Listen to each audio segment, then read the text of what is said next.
Hello, my friends. Today is day 10 of the Dailies, and we are out here on the balcony one more time, and it's not quite dark, and it's a little after dusk. So as you can see, these little lights out here, those are fishing boats. And every evening they head out from Lagos, which is that city of lights right there, and they head out to sea. And they're there pretty consistently every single day. If you can just look out on this scene, what I am feeling is a lot of peace just from these colors of gray, of the horizon of the ocean meeting the gray of the horizon of the sky. So if you've had a hectic day, like I have, just take a few minutes to breathe and have a look at this beautiful scenery. As some of you might be aware, today was the big moving day for me, so the movers came, took all my stuff, and they put it in storage.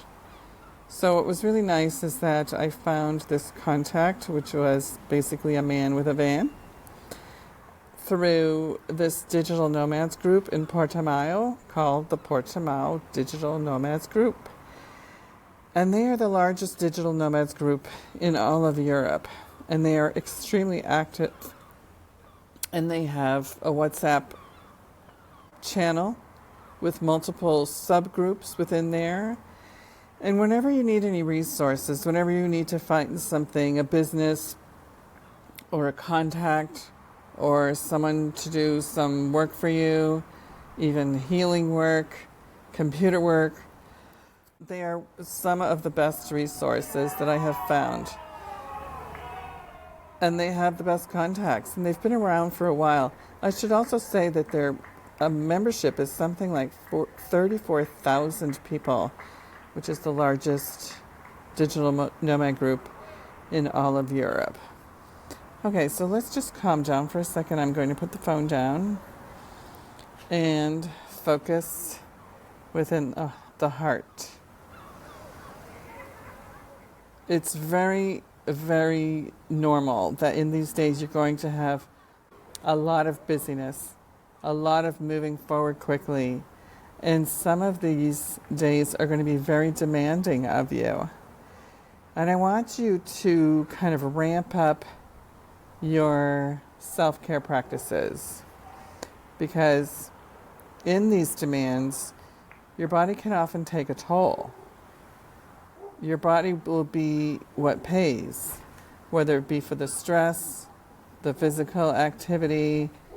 Suddenly, what used to be a period of a lot of quietness and inner reflection while we were traveling through the Pisces season with Saturn in Pisces and Neptune in Pisces has suddenly really ramped up fairly quickly.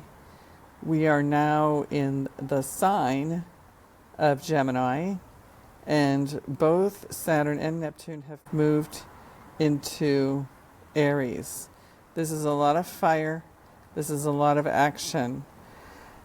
So sometimes when we're in these really long periods of a lot of peace and calm and nothing moving forward, and we're having to do a lot of inner reflection and memories from the past or taking over, we can get sort of lackadaisical in pursuing our goals because it just seems far more difficult. But this isn't the case anymore. It's as though the slate has been wiped clean and we're starting everything all anew. I'm seeing this reflection in my own life with leaving Portugal for the summer. I will be back in October when it's a little cooler. But it was always the arrangement I had with this landlord to get this place was that what's common here is what's called a winter rental. And what that means is that they prefer to rent it out on a weekly or weekend basis during the summer, during the very high tourist season, kind of run like an Airbnb. But during the winter, which is from like October to May, that's called the winter season, their units often just sit empty.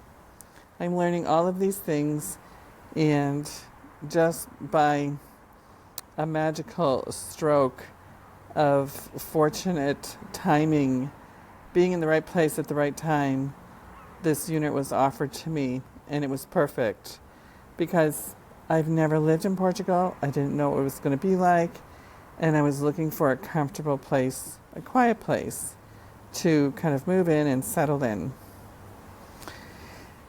So when we are thinking about the movements of the cosmos, I am not an astrologer, and I don't put a lot of... I try to make sure that I know that I am in charge of my life, and I am always creating what I want to be creating, whether consciously or subconsciously. And at the same time, there are so many talented astrologers that you can find on YouTube. And I have maybe, a small handful that I listen to regularly.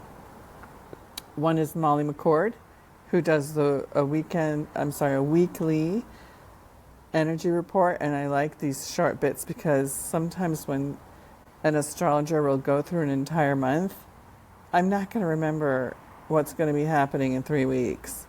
But it does set the tone. It does tell me what's in the air, what's moving forward, what's supporting us, and how we can start thinking bigger and in more expansive ways. And that's exactly what's going on right now. There's a grand trine, and you can look this up. You can find your favorite astrologers. I also like Willow Grace Astrology. She's also on YouTube. I listen to Pam Gregory. I do this in the evening when I'm winding down, or sometimes first thing in the morning. Instead of catching up on the news, I catch up on the astrology. We are all fully aware of what's on the news, and it's the same conflicts that just continue to go on. And when we see these things, we want to remind ourselves that we have the power and we have the vision to imagine these conflicts to be over so the suffering can end. Say that prayer in your heart whenever you think of those situations. All right, my friends, enjoy this peaceful scene, and I shall see you tomorrow for day 11 of the Dailies. As always, leave your comments below.